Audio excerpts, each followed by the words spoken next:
សូមគោរពជំរាបសួរបងម៉ែបងប្អូនទាំងអស់គ្នាជួបគ្នាសារជាតិថ្មីជាមួយនឹង MSC ប្រពធីសៀមរាបយើងខ្ញុំថ្ងៃនេះនាងខ្ញុំសូមមកណែនាំនៅដីដាក់លក់មួយកន្លែងចាដែលស្ថិតនៅសង្កាត់ជ្រាវក្រុងសៀមរាបហើយសម្រាប់ដីនេះដែរគឺមានទំហំក្បាលដី41ម៉ែត្រនិងជម្រៅ43ម៉ែត្រដែលមានផ្ទៃក្រឡា1773ម៉ែត្រការ៉េចាហើយដីនេះដែរគឺមានផ្លូវ8ម៉ែត្រពុកម៉ែបងប្អូនចា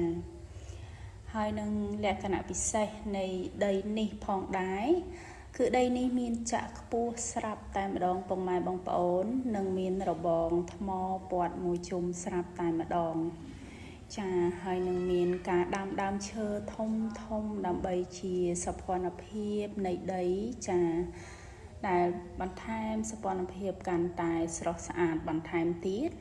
ចាហើយសម្រាប់ដីនេះផងដែរគឺជាប់ទៅនឹងបឹងឈូកតែម្ដងពុកម៉ែបងប្អូនចាគឺល្អបំផុតសម្រាប់ពុកម៉ែបងប្អូនចង់ធ្វើជាផ្ទះសម្រាប់រស់នៅឬក៏ធ្វើជាផ្ទះសម្រាប់លំហែចាហើយបឹងឈូកនេះផងដែរគឺឃើញថាមានពណ៌ខៀវស្រងាត់តែម្ដង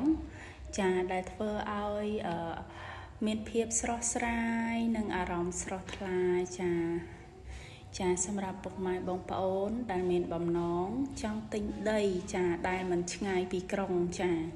ដីនេះគឺស្ថិតនៅសង្កាត់ជ្រាវចាដែលចម្ងាយពី Pub Street ផ្សារចាស់ត្រឹមតែ4គីឡូគីឡះតែប៉ុណ្ណោះពុកម៉ែបងប្អូនចាហើយកាន់តែពិសេសជាងនឹងទៅទៀតគឺគៀកទៅនឹងផ្សារចាគៀកទៅនឹងផ្សារបន្លែធម្មជាតិនិងត្រីធម្មជាតិផងដែរអញ្ចឹងងាយស្រួលក្នុងការរស់នៅមែនតែនចាសម្រាប់ពុកម៉ែបងប្អូនដែលមានបំណងចង់បានដីទុកលំហែឬក៏សាងសង់ផ្ទះផ្សេងសូមទំនាក់ទំនងមក MSC ប្រពធីសៀមរាបយើងខ្ញុំ